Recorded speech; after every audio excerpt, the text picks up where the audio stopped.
स्वतःन अहो जन पूजलं तिला नीतिमतान त्याला दिलंय मायन दोन्ही हातान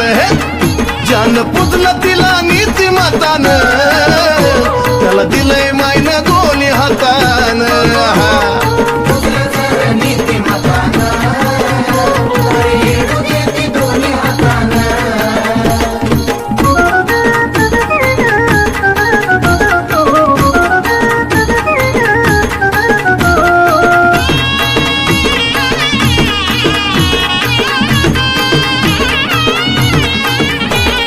संकट दुःखाचा असो महापूर